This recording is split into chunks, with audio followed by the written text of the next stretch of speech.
Hare Krishna Guru Maharaj, please accept my humble obeisances of Lord Shri Srila Prabhupada। सभी भक्तों को मेरा सादर प्रणाम है। आज हमारे बीच हमारे वरिष्ठ गुरु भाइयों में से एक श्रीमान वंशीधर प्रभु, जो कि इसको नोएडा के सह अध्यक्ष के रूप में कई वर्षों से, लगभग जब से नोएडा में इस्कॉन की नींव की स्थापना हुई, गुरु महाराज जी ने यहाँ प्रचार प्रारंभ किया। लगभग उसी समय से प्रभु जी एक निष्ठ होकर, एकाग्रचित्त होकर इस्कॉन नोएडा की श्री राधा गोविंद देव की सेवा में लगे हैं। प्रभु जी काफी सीनियर डिसाइपल्स में से एक है और कथाकार भी है। यहाँ प्राय नॉर्थ में प्रभु जी की कथाएं काफी प्रचलित या फेमस है। तो हमारे बीच आज प्रभु जी का हमें संग सानिध्य और मार्गदर्शन प्राप्त होगा, तो हमारा परम सौभाग्य है कि श्रीमन बंशीधर प्रभु हमारे बीच आज उपस्थित है। तो आप सभी से अनुरोध है कि अपने नाम जप को विराम दीजिए और ध्यान पूर्वक आज का टॉक श्रवण करने तैयार हो जाइए। कल जब गुरु महाराज जी का टॉक प्रारंभ हो रहा था, तो गुरु महाराज जी भी इसी बात को स्ट्रेस किए कि जब कथा प्रारंभ होती है, कथा का हम श्रवण करना प्रारंभ करते हैं, तो हमारे नाम जप को हमें विराम देना होता है, या देना चाहिए, या देना ही होता है। तो आप सभी से पुनः अनुरोध करते हैं कि प्रभु जी हमारे बीच उपस्थित हो चुके हैं, तो ध्यान पूर्वक उनके मुखारविंद से आज का टॉक श्रवण करने तैयार रहिए। और टॉक भी काफी महत्वपूर्ण है। श्री सुखदेव गोस्वामी के विषय में प्रभु जी आज हमारे बीच चर्चा करेंगे। और कल श्री सुखदेव गोस्वामी का आविर्भाव दिवस या आविर्भाव तिथि थी। गुरु महाराज जी कह रहे थे कि ये इतना प्रचलित नहीं है कि सुखदेव गोस्वामी का आविर्भाव दिवस हम सभी को पता हो।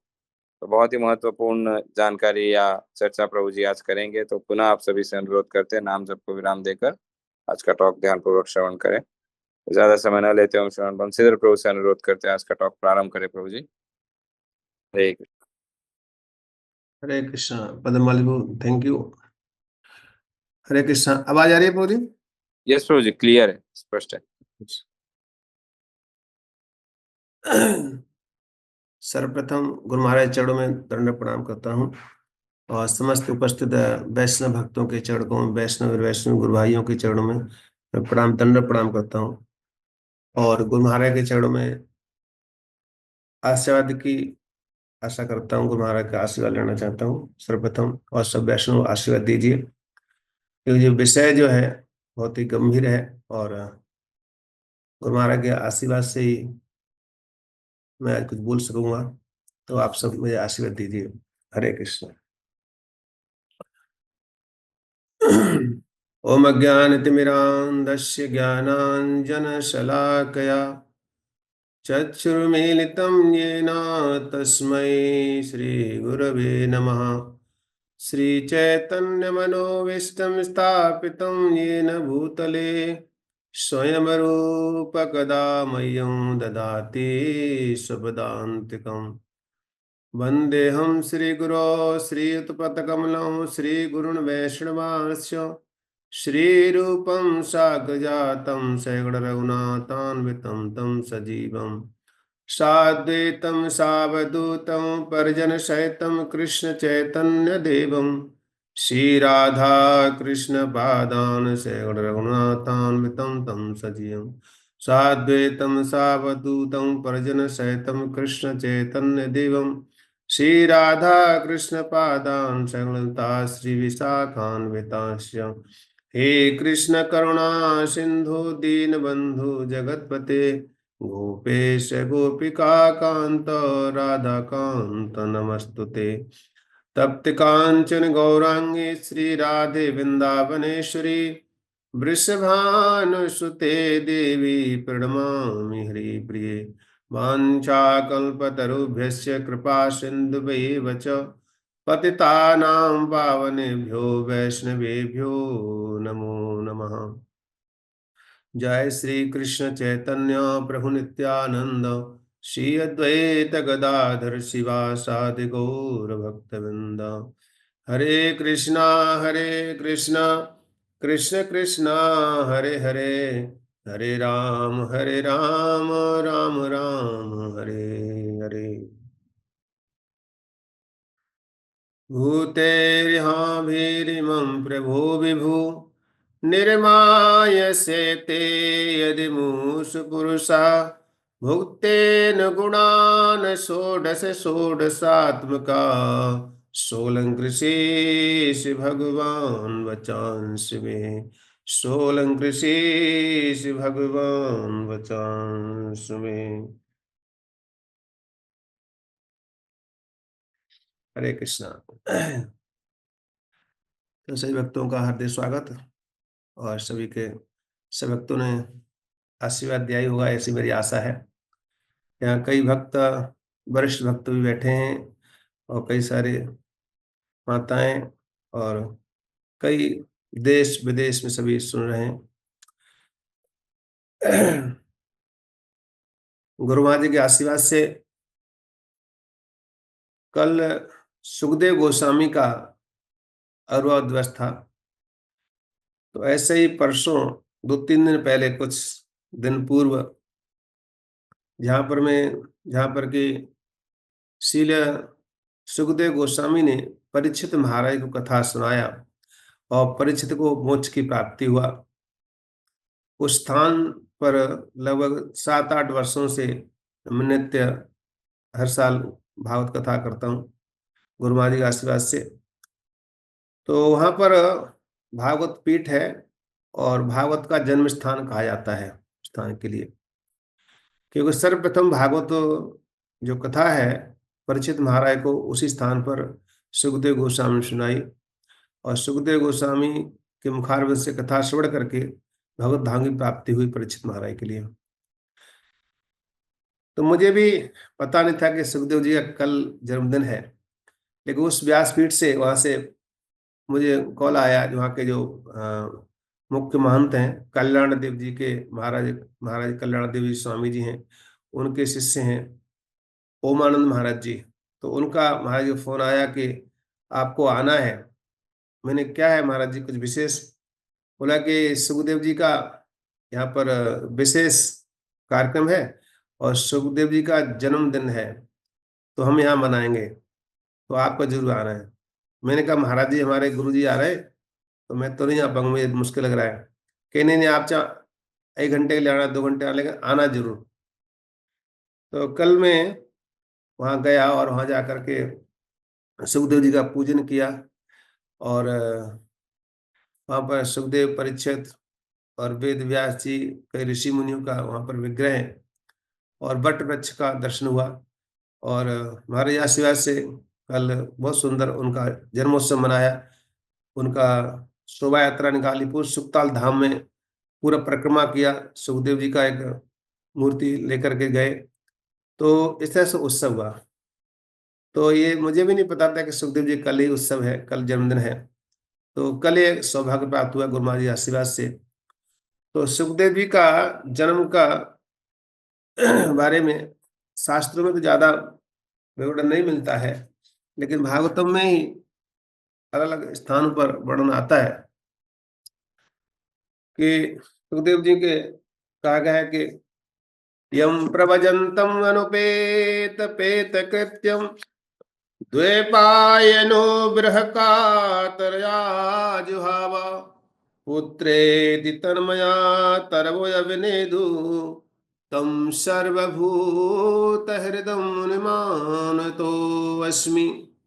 सुखदेव गोस्वामी का यज्ञोपवीत संस्कार भी नहीं हुआ था और सुखदेव गोस्वामी उस समय सन्यास लेकर के और घर से बाहर निकल गए। उनके पुत्र, उनके पिता श्री वेद व्यास जी पीछे पीछे जा रहे थे और आवाज लगा, बेटा रुको रुको रुको रुको। लेकिन उस समय वहां के जो युवतियां थी उन्होंने देखा कि वेद व्यास जी तो हैं, वेद व्यास जी आवाज लगा रहे हैं और इनका पुत्र जो है आगे जा रहा है। तो इस देश को वृक्षों ने वहां पर उत्तर दिया है?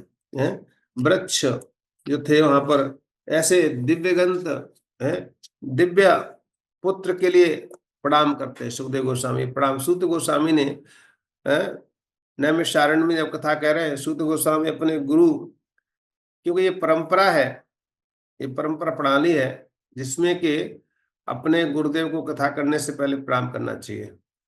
तो नैमिषारण्य 88 ऋषियों के लिए जिस समय कथा कहे थे सूत गोस्वामी, तो ये भागवतों के प्रथम स्कंद में सूत गोस्वामी ने प्रार्थना की है वेद व्यास सुखदेव गोस्वामी चरणों में।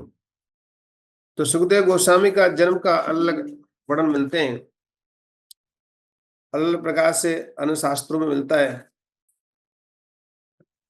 ऐसा सुना है कि सुखदेव गोस्वामी राधा रानी के परम प्रिय सुख थे गौरव धाम में।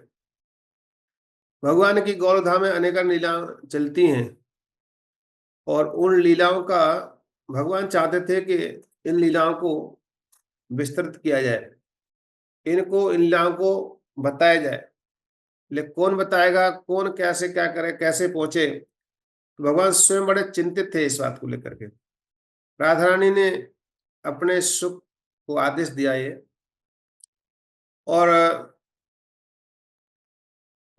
इसका बड़ा ऐसा मिलता है कि एक समय नारद मुनि और माता पार्वती का भेंट हुआ। तो माता पार्वती से जब भेंट हुई थी तो नारद जी ने कहा कि माता आपसे सुखदेव आप जो भोलेनाथ जी है आपसे कुछ छुपाते तो नहीं है? बोला नहीं छुपाते हैं कुछ। नहीं नहीं कुछ तो छुपाते हैं। कि नहीं छुपाते हैं? तो क्या छुपाते हैं कि आप जो भोलेनाथ के गले में मुंडों की माला है, ये क्या वास्तव में आपको पता है किसके मुंडों की माला है? कि नहीं ये तो कभी नहीं बताया मुझे। तो ये तो है ना, आपसे छुपाते हैं, आपको बताते नहीं है। तो नारद जी ये बात कह करके वहां चले गए, और शिव जी जब आए, भोलेनाथ जी आए, तो उनको सुखदेव उन्होंने माता पार्वती ने कहा, बड़े खिन्न मन से बैठी हुई थी। तो भोलेनाथ जी आए तो उन्होंने कहा अरे क्या बात है, कुछ कोई बात है? तो पार्वती मैया कुछ जो नहीं बोली, लेकिन उन्होंने कहा नहीं कुछ तो बात है, बताओ कोई आया था क्या? तो नारद जी आए थे। तो वो समझ गए कि कुछ नारद जी क्या है, भगवान के मन है। तो नारद सुखदेव बोले समझे कुछ न कुछ ठाकुर जी की लीला होने वाली है, लगता है कि इस कारण से नारद जी आए, और नारद जी कुछ इसके दिमाग में कुछ डाल के चले गए लगता है। तो उन्होंने कहा कि नारद जी ने जब ये कह गए तो पार्वती मैया ने पूछा ये बताओ आप मेरे से कुछ छुपाते तो नहीं हो? बोला नहीं कुछ नहीं छुपाता आपसे है। तो कहा कि आप छुपाते नहीं हो, ये बताओ आप एक गले में जो मुंडों की माला है ये आप क्यों पहनते हो, किसके मुंडों की माला है? तो उन्होंने कहा, भोला भोला जी कहने लगे अरे छोड़ो ना इस बात को, क्यों पूछना है? उन्होंने कहा नहीं नहीं आप मुझे बताइए, आपने कभी बताया नहीं मुझे इस बात के लिए, और आप मेरे से हमेशा छुपाते रहे हो। तो उस समय शिव जी ने कहा है कि हे पार्वती, हे सती, आप जानती हो जब जब आपने जन्म लिया है और जब जब आपने शरीर छोड़े हैं, तो मैंने जो जो आपके जितने भी ये जो मुंड देख रहे हो आप मेरे गले माला है, ये आपके ही गलों मुंडों की माला है, इसको हमेशा धारण करता हूं। तो उन्होंने कहा कि मेरी तो मृत्यु होती रहती है लेकिन आपकी मृत्यु क्यों नहीं होती है? मैं तो हमेशा मरती हूँ, मेरा मुंडों को माला डालते हो, आपकी ऐसे क्या है? तो उन्होंने कहा कि मैंने अमर कथा को श्रवण किया है, भागवत को मैंने सुना है, इसलिए मैं मेरी कभी मृत्यु नहीं होती है। तो इस बात को पार्वती ने कहा कि अब जब आपको ऐसा होता है तो मुझे क्यों नहीं आपने कभी सुनाया है? तो कथा तो बहुत लंबी है, मैं शॉर्ट में संक्षिप्त बता रहा हूँ। फिर सुखदेव शिव जी ने माता पार्वती को कथा सुनाई, और कथा सुनाए तो अमर कथा इसको कहते हैं, अमर कथा कहा जाता है, क्योंकि भागवत क्या है, अमरत्व को प्रदान करने वाली है। भागवत जो है ये अमृत को प्रदान करती है, तो इसलिए इसको अमर कथा भी कहा जाता है भागवत के लिए। तो शिव जी ने कहा कि देखो आपको एक मेरा एक प्रश्न है आपसे, और एक कंडीशन है कि आपको पीछे से आवाज देनी पड़ेगी। यदि कथा में कहीं विलंब हो गया, कथा में आप सो गई, तो कथा अधूरा जाएगी। इसलिए आपको कथा को कंटिन्यू सुनना है और आपको हूं का आवाज देती रहनी है। तो उस समय शिव जी कथा सुनाने लगे और माता पार्वती सुन रही है सामने बैठे करके, तो आवाज देती हूँ ऐसे कथा में करते ना, कभी दो भक्त आपस में कथा कर रहे हो तो एक वक्त तो उत्साह देने के लिए पीछे से आवाज करता रहता है, हुंकरा भरते रहते। तो उस समय माता पार्वती हूं हूं की आवाज कर रही थी, और उसमें सुखदेव जो माता पार्वती, कथा में इतना आनंद आया, कथा में इतना आनंद आया कि माता पार्वती को झपकी आ गई, और माता पार्वती झपकी में तंद्राम चली गई। लेकिन उस समय कथा कंटिन्यू, सुखदेव को शिव जी कथा कहे जा रहे हैं, कथा कहे जा रहे हैं। तो उस समय जो कथा सुन रहे थे, वहां एक वृक्ष, बट वृक्ष के कुकल में एक अंडा था, और अंडे में से आवाज आने लगी। वहां से जो माता पार्वती आवाज दे रही थी, वही सेम आवाज वहां से आवाज आ रही है। तो थोड़ी देर बाद माता पार्वती को जब तंद्रा से बाहर आई, तो आवाज आ रही है वहां पर। उन्होंने शिवजी ने पूछा, अरे आप तो सो गई थी, फिर आवाज कहां से आ रही थी, आवाज कौन दे रहा था? तो उस समय शिवजी ने आदेश दिया त्रिशूल को कि जाओ देखो देखो कौन है जो आवाज दे रहा है, मेरी कथा कौन सुन रहा है। तो देखा कि जैसे ही त्रिशूल गया, तो वहां से बट वृक्ष के खुक्कल से एक पक्षी, तो सुख जो है वहां से उड़ने लगे, और उसका पीछा त्रिशूल करने लगा। करते करते शिवजी पीछे भी दौड़ रहे हैं। बोला, इसने मेरे परम धन को चोरी किया है, इसने मेरा परम धन जो है, वैष्णवान श्रीमद् भागवतम क्या है, यह वैष्णव का परम धन है, यद वैष्णवानाम धनम। तो जब पीछे पीछे गए तो भद्रकाश्रम पहुंचे, और ये सुखजा उड़ते उड़ते वेद व्यासी की पत्नी बटिका, वो जमाए लिया, उनके घर में प्रवेश कर गए। और जब शिवजी का त्रिशूल पहुंचा, शिवजी पीछे पीछे पहुंचे, तो देखा कि द्वार पर खड़े हो गए जाकर के। वेद व्यासी से कहने लगे, महाराज आपके आपके घर में मेरा एक चोर आया है, चोर आया है।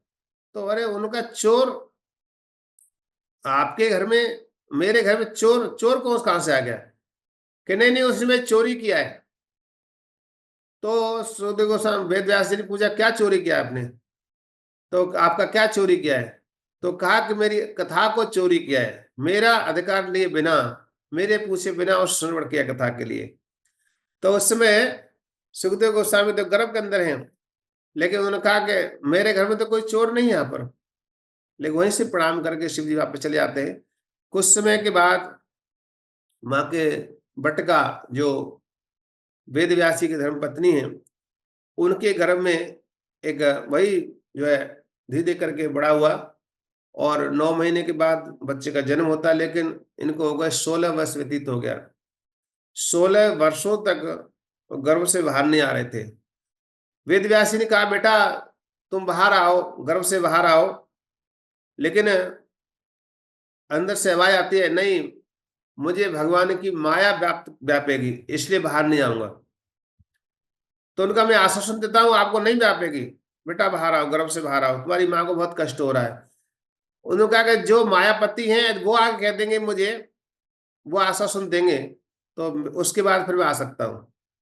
तो आज वेद व्यास जी स्वयं द्वारकाधीश के पास में गए, और भगवान द्वारकाधीश को लेके आए। द्वारकाधीश भगवान आए, और उन्होंने आश्वासन दिया कि बेटा बाहर आओ, मैं आश्वासन दूं आपकी मेरी माया जो आपको नहीं व्यापेगी। सुखदेव गोस्वामी का गर्भ से 16 वर्ष के बाद जन्म हुआ, और जो कल का दिन तिथि थी, कल के दिन ही सुखदेव गोस्वामी, ऐसा बताया गया, प्रकट हुआ। तो जब जैसे ही प्रकट हुए, जन्म लिया, वैसे ही वन को चले गए 16 वर्ष की अवस्था में। दिगंबर शरीर, श्याम वर्ण, नव यौवनम शरीर, बड़े सुंदर हैं। तो जो निकल रहे थे, जा रहे थे, पीछे से वेद व्यास का, बेटा रुको रुको रुको रुको। तो जिस सरोवर के तट से जा रहे थे, वहां पे कई सारी युवतियां स्नान कर रही थी वहां पर। तो सुखदेव गोस्वामी गए, तो उस समय तो वो युवतियां सब स्नान करती रही। लेकिन जब सुखदेव गोस्वामी जाने के बाद जब वेद व्यासी पीछे पीछे गए, तो युवतियों ने देखा कि वेद व्यासी आ रहे हैं, तो झट से उन्होंने वस्त्र धारण कर लिए। तो वेद व्यासी ने पूछा, आपने मेरा पुत्र जा रहा था, युवनम मेरा पुत्र था, युवक पुत्र था, लेकिन आपने उनको देख करके तो आपने वस्त्र धारण नहीं के लिए, लेकिन मुझे देख करके मैं तो वृद्ध हूं, और मुझे देख करके आपने वस्त्र धारण कर लिए। तो निवृत्ति ने कहा कि आपका पुत्र तो विरक्त है, उसको तो अपने शरीर का ही होश नहीं है, तो इसलिए, लेकिन आपको तो अपनी शरीर का है, आपको तो ये दिख रही वृद्धावस्था हूं, मैं वस्त्र धारण किए हूं, लेकिन उसको तो अपना शरीर का ही होश नहीं है। तो इस प्रकार से सुखदेव गोस्वामी जब वन को प्रस्थान कर जाते हैं और वन को प्रस्थान करते हैं, तो आज अपने पिता को, अपने पुत्र के लिए बहुत ही कष्ट होता है कि मेरा पुत्र घर वापस आए, मेरा पुत्र घर वापस आए। लेकिन सुखदेव गोस्वामी वन में गए और वन में ही भगवान का चिंतन करते हैं, मन करते हैं, लेकिन घर वापस नहीं आए। इस बात को लेकर के बहुत ही दुखी थे वेद व्यास जी कि मेरा पुत्र घर वापस आए, क्योंकि पिता की संपत्ति में पुत्र को अधिकार होता है। लेकिन वेद व्यास जी ने बहुत सारे ग्रंथों की रचना किया, बहुत सारे ग्रंथ रचे, और बहुत सारे ग्रंथों की रचना करके अंत में उन्होंने वेद व्यास जी ने श्रीमद् भागवत की रचना किया। और श्रीमद् भागवत रचना करने के उपरांत आज वेद व्यास जी को चिंता थी कि मैं इस धन को किसको दूंगा, इस धन को मैं किसको बांटूं, कौन अधिकारी है इसका। तो उस समय उस अधिकार को देने के लिए आज वेद व्यास जी बड़े चिंतित थे, मैं किसको दूं, किसको दूं। लेकिन पिता की संपत्ति के ऊपर तो पुत्र को अधिकार होता है। तो सुखदेव गोस्वामी कई प्रकार से जब वन में थे और वेद व्यास जी इधर चिंतित थे, तो अपने शिष्यों को भेजा सुखदेव गोस्वामी के पास, जाओ जाओ, मेरा पुत्र वन में है, उसको लेके आओ, ढूंढ के लेके आओ, कहाँ है। तो वेद व्यास जी के शिष्य जाते हैं, और जहां पर सुखदेव गोस्वामी घने जंगल में रहते थे, चिंतन करते थे, भगवान का ध्यान करते थे, आज सुखदेव वेद व्यास जी के शिष्यों ने जाकर के भागवत के श्लोक बोलना प्रारंभ किए, और जहां वहां जाके श्लोक बोले, बड़े सुंदर भागवत के श्लोक, भगवान के दया का वर्णन किया, करुणा का वर्णन किया। तो एक तो श्लोक बोला करुणा के ऊपर बोला, और दूसरा भगवान की सुंदरता के ऊपर बोला। भागवत में 2 श्लोक आते हैं। तृतीय स्कंद में महात्मा विदुर मैत्रेय संवाद है, उसमें ये श्लोक कहा गया, अहो बकीयम स्तन कालकूटम जिह्वासयायाद्यापि लेभे गतिम धात चितात्वन्यो कंबा दयालु शरणं व्रजेम। अहो बकीयम स्तन कालकूटम, जो बकी इन बकासुर की बहन बकी कालकूट विष लगा के अपने स्तन पर आई थी, और उसको भगवान ने मां का पद दे दिया है। तो जब देखा कि इतना कालकूट विष भगवान को मारने के लिए आई थी, ये कालकूट विष लगा के आई थी, और भगवान ने उसके बदले में क्या किया, उसको मां का पद दे दिया। तो कहा कि इतना बड़ा दयालु कौन हो सकता है, कंबा दयालु शरणम वेजेमा, ऐसा दयालु कौन है, उसकी शरण में जाते हैं। तो आज जब सुखदेव गोस्वामी ने श्लोक सुना, तो बड़े ही गदगद हो गए सुखदेव गोस्वामी, और जो झाड़ियों में वन में रह रहे थे तुरंत आए और आकर के उन शिष्यों से मिले, आपने ये कहाँ सीखा है, कहाँ तो पहले आ नहीं रहे थे, वन में रह रहे थे। जब इस दयालुता का वर्णन सुना सुखदेव गोस्वामी तुरंत बाहर आ गए और कहा कि आपने कहाँ सीखा है। बोले हमारे गुरुजी यहाँ सिखाते हैं श्लोक, बहुत सुंदर सिखाते हैं। ऐसा कह के फिर चले गए सुखदेव गोस्वामी। फिर पुनः शिष्यों ने कहा सुखदेव गोस्वामी आए तो सही बाहर, लेकिन यहाँ आने को तैयार नहीं हुए। फिर पुनः उन्होंने भेजा कि जाओ जाओ दोबारा से जाओ, और अब से इस बार ऐसा श्लोक करना।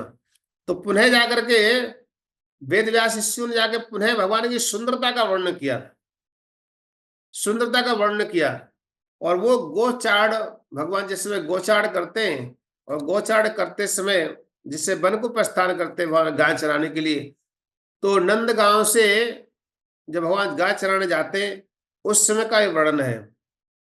बरहा पीडव नट बर बपु कर्णयो कर्णकारम विवृधवासः कनककपिशं वैजयन्ती च माला रन्ध्रान् वेणोररधसुरया पूरयन् गोप्रबन्धैः विन्दारण्यं सुपदरम्यं प्राविशत गीतकीर्तिः।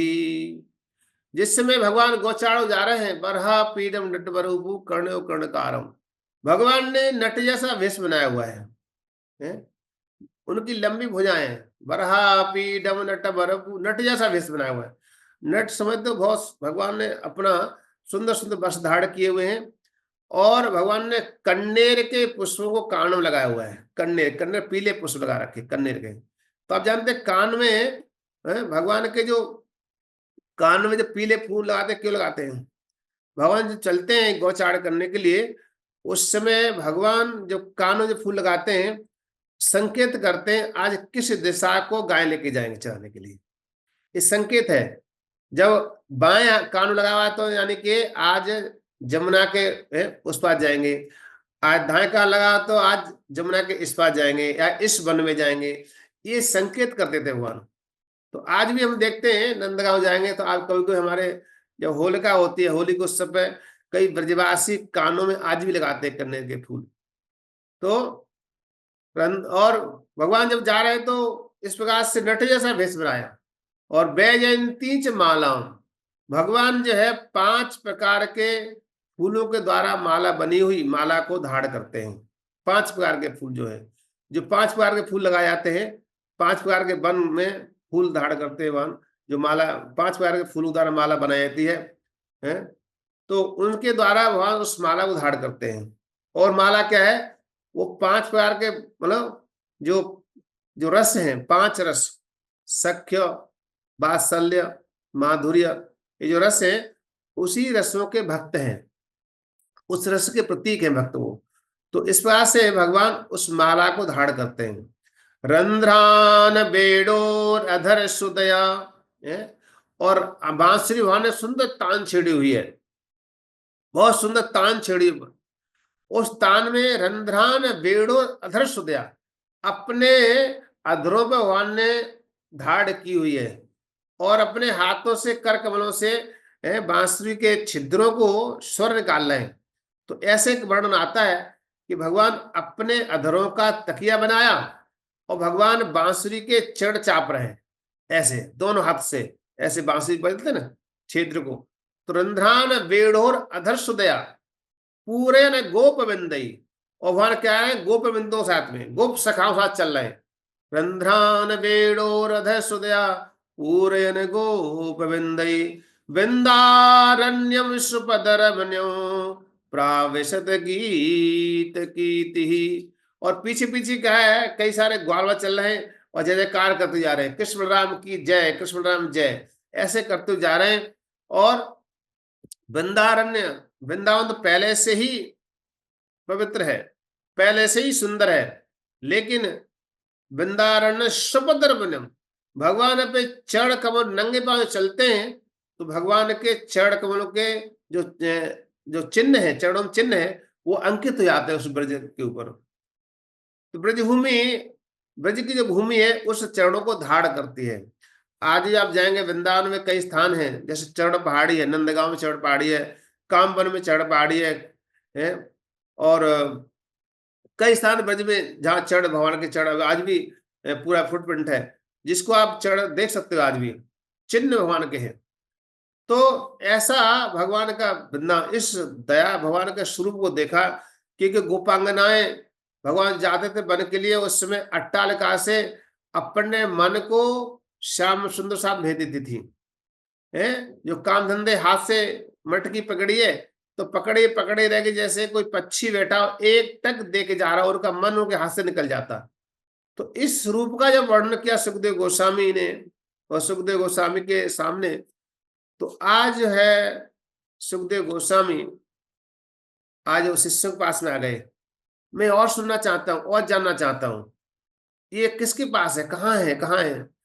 तो सुखदेव गोस्वामी वेद व्यास शिष्यों के साथ चल दिए और वेद व्यासी के आश्रम में आते, वहां देखते कि वेद व्यासी के यहाँ तो मेरे पिताश्री है, तो तो उस समय जब देखा तो सुखदेव गोस्वामी देख करके वेदव्यास जी बहुत प्रसन्नचित्त हो गए, और उस समय वेदव्यास जी ने पूरी भागवत को, संपूर्ण भागवत को अपने पुत्र सुखदेव गोस्वामी को पढ़ाया। और इसको कहते हैं, सुखदेव गोस्वामी जब परीक्षित महाराज कथा सुना रहे थे तो उस समय स्वयं सुखदेव गोस्वामी ने अपने मुखान से ये शब्द कहे। सुखदेव गोस्वामी ने स्वयं अपने मुख से कहा परीक्षित के लिए, इदं भागवतम नाम पुराणं ब्रह्म संहितं अधीतवान द्वापादौ पितृदोपायनम् इदम्। ये जो भागवत है, वेद व्यास जी ने द्वापर के अंत में इसको स्वयं रचना किया और उनके द्वारा मैंने अध्ययन किया। परिनिष्ठितोऽपि निर्गुण्यम् उत्तम श्लोक लीलया गृहीत चेता राजर्षे आख्यानम यदधीतवान। हे राजन, मैंने इस कथा को अपने पिताश्री के मुखारविंद से सुना, क्योंकि मैं क्या करता था, पहले भगवान का ध्यान करता था, निर्गुण भगवान का ध्यान का चिंतन करता था, लेकिन मेरे पिताश्री की कृपा से मैंने उस भागवत का अध्ययन किया और भगवान की श्री कृष्ण की लीला को पर आकृष्ट हुआ मैं, और आकृष्ट होकर के इस प्रकार से मैंने इस पुराण का मैंने अध्ययन किया। तो ये स्वयं सुखदेव गोस्वामी ने परीक्षित महाराज बताया। तो ये जो भागवत जो है, और इस भागवत के लिए सुखदेव गोस्वामी ने परीक्षित महाराज सुनाई। आप जानते हैं, आप सुने हैं कि जिस समय परीक्षित महाराज को शाप लगा, और परीक्षित महाराज को शाप लगा तो कई सारे अनशन व्रत लेकर गंगा के तट पर आ गए, जहाँ सुखताल धाम है नाम से जाना जाता है, उस स्थान पर आ गए और वहां अनशन व्रत लेकर बैठे हुए थे परीक्षित महाराज। और उस समय कई सारे ऋषि मुनि से प्रश्न किया था, कई सारे ऋषि मुनि से प्रश्न किया कि जिसकी मृत्यु होने वाले उसको क्या करना चाहिए, उसको किसका भजन करना चाहिए, क्या करना चाहिए। बट उनको संतुष्टि वाला, कई सारे वहां पर वेद व्यास जी भी थे, वहां पर कई सारे बड़े बड़े ऋषि मुनि गढ़ बैठे हुए थे, लेकिन किसी ने भी कोई संतुष्टि वाला उत्तर नहीं मिला उनको। और उसी समय हस्तिनापुर के क्षेत्र से होते हुए, उस नगर से, ग्राम बस्तियों से होते हुए सुखदेव गोस्वामी विचरण करते हुए आए वहां पर। और जब आ रहे थे रास्ते में तो कई सारी स्त्रियां ने देखा, अरे देखो देखो कितना सुंदर बालक है, कितना सुंदर बालक है, लेकिन पता नहीं क्या हुआ है, इसी की मति को पता नहीं क्या होगा, ये तो कुछ बोलता नहीं है, कुछ कहता नहीं है। तो कई क्या करे, तो ये तो पागल है, ऐसा सोच करके क्या करे, कई थूक रहे थे, कई लोग उसमें मिट्टी डाल रहे थे, कई स्त्रियां कुछ कह रही थी। लेकिन जैसे ही उस सभा में पहुंचे, जिस सभा में परीक्षित महाराज बैठे हुए थे अनशन व्रत लेकर के, तो वहां देखा सभी ऋषि मुनि खड़े हो गए और सबने बड़ा भव्य स्वागत किया उनका, और उच्च आसन प्रदान किया। और आसन प्रदान करके सुखदेव परीक्षित महाराज ने प्रणाम किया, और उस समय उन्होंने प्रश्न किया, अतः पृच्छामि संसिद्धिं योगिना परमं गुरुं पुरुषस्य यत् कार्यं म्रियमाणस्य सर्वथा यच्छ्रोद्यपथो जप्यं यत् कर्तव्यं नृभि प्रभो ईश्वतव्य भजनीयं वा गुरु युद्धा विपर्यम। हे गुरुदेव, ये बताइए, मैं आपसे एक प्रश्न करता हूं, अतः पृच्छामि संसिद्धिं योगिनां परमं गुरुं। हे गुरुदेव, कि जिसकी मृत्यु होने वाले हो उसको किसका भजन करना चाहिए, क्या करना चाहिए, कौन सा यज्ञ करना चाहिए, किसका जप करना चाहिए, उसको क्या साधन अपनाना चाहिए। तो इसको जब परीक्षित महाराज के सामने गए तो सुखदेव गोस्वामी ने कहा, सुखदेव गोस्वामी ने वर्णन करना प्रारंभ किया कि हे राजेंद्र, बहुत सारे गृहस्थों के लिए बहुत सारे काम धंधे होते हैं, बहुत सुनने के लिए होता है, लेकिन एक भगवान सुखदेव गोस्वामी कहते हैं, तस्मा सर्वात्मा राजन भगवान ईश्वरो हरि श्रोतव्य कीतवस्य स्मृतव्य इच्छिता अकुतो भयम। जिसको भय से मुक्त होना है उसको क्या करना है, भगवान की लीला कथाओं को श्रवण करना चाहिए। और सार के रूप में कहा सुखदेव गोस्वामी ने, एतद निर्विद्यमान नाम इच्छता कुतो भयम योगी नाम मंत्र परिणीत है। हे योगी श्रेष्ठ, भगवान कह, आज सुखदेव गोस्वामी कह रहे हैं, एतद निर्विद्यमान नाम इच्छता अकुतो भयम योगी नाम नृप निर्णीत हरिनाम अनुकीर्तनम। भगवान का कई सारे पहले बताए, पहले श्रवण करना चाहिए, कीर्तन करना चाहिए, स्मरण करना चाहिए, भगवान का स्मरण करना चाहिए। लेकिन बाद में भाई उसको कहते हैं हरिनाम अनुकीर्तनम, सिर्फ हरिनाम कीर्तन करो। हरे कृष्णा कृष्ण कृष्णा हरे हरे, हरे राम राम राम हरे हरे। ये सार के रूप में सुखदेव गोस्वामी पहले 3-4 चीजें बताई है। तस्मात् भारत सर्वात्मा इच्छिता को तो भय श्रोतव्य कीर्तव्य स्मर्तव्य, सुनना चाहिए, स्मरण करना चाहिए, कीर्तन करना चाहिए। ले बाद में उसके बाद फिर द्वारा रिपीट करते हैं, हे राजन सुनो सुनो योग नाम, हे राजन सुनो सुनो हरिनाम अनुकीर्तनम, सिर्फ हरिनाम का कीर्तन करना चाहिए बस, और कुछ नहीं। तो भगवान आज सुखदेव गोस्वामी ने बताया, और सुखदेव गोस्वामी का चरित्र जो है बहुत ही सुंदर है। और सुखदेव गोस्वामी ने जब ये परीक्षित महाराज कथा सुनाई थी तो कलयुग के लगभग 30 वर्ष बीते थे। कल महाराज जी अपने प्रवचन बता रहे थे कि कलयुग जो आया तो कलयुग के 30 वर्ष व्यतीत हुए थे। उसी समय सुखदेव गोस्वामी परीक्षित महाराज कथा सुनाए थे सुखताल धाम में, और भाद्रपद मास की शुक्ला नवमी को कथा सुनाए थे, और भाद्रपद मास की पूर्णिमा के दिन परीक्षित को मोक्ष प्राप्ति हुआ, भगवत धाम गमन हुआ। और 200 वर्षों के बाद इस कथा के लिए गौकर्ण जी धुंधकारी को सुनाई, और उसके 30 वर्ष बाद सूत गोस्वामी सौनकादि ऋषि को नैमिषारण्य में सुनाई। तो जब सुखदेव को गौकर्ण जी कथा सुनाए थे धुंधकारी के लिए, वहां पर उस सभा में अंत में जब भगवान स्वयं प्रकट हुए और उस समय सुखदेव गोस्वामी प्रकट हुए, तो सुखदेव गोस्वामी ने उस समय गौकर्ण जी के सामने भागवत की महिमा का वर्णन किया, और महिमा का वर्णन करते करते कहते हैं, हे ये जो भागवत क्या है, धर्म प्रोच श्रीमद् भागवतम प्राण तिलकम यद वैष्णवानां धनम यस्मिन् पारमहंसस्य एवं अमलं ज्ञानं परं गीयते यत्र ज्ञान विराग भक्त साहित्यम नैसिकरविष्कृतं यश्रवण प्रपटन विचार परो भक्त्या विमुच्ये नरः। ये भागवत का वैष्णव का धन है, सुखदेव गोस्वामी कह रहे हैं। ये क्या है? वैष्णव का धन, यदि वैष्णवानाम धनम, और इसमें ज्ञान वैराग्य युक्त है, ये भक्ति युक्त है, ये शास्त्र है। इसलिए कहा गया है कि इसको तत्श्रवण प्रपठन विचारो परो, सुनना चाहिए, पढ़ना चाहिए और विचार करना चाहिए इसके ऊपर। सुखदेव गोस्वामी बहुत ही एक श्लोक और बहुत जोर दे कहा है इसके ऊपर, बहुत जोर दे के श्लोक कहा है। वो श्लोक कहते हैं, स्वर्गे सत्य च कैलासे वैकुंठ तरसहा। हे श्रोतागण सुनो सुनो, है ये जो रस जो है स्वर्गों में नहीं है, सत्यलोकों में नहीं है, और वैकुंठ में भी नहीं, यहां तक कह दिया। अथा पिबंतु सद्भाग्यम मामा मुच कर्चिता। इसलिए है श्रोतागणों, इसको कभी मन छोड़ो, कभी मन छोड़ो, कभी मन छोड़ो, कभी त्याग नहीं करना इसका।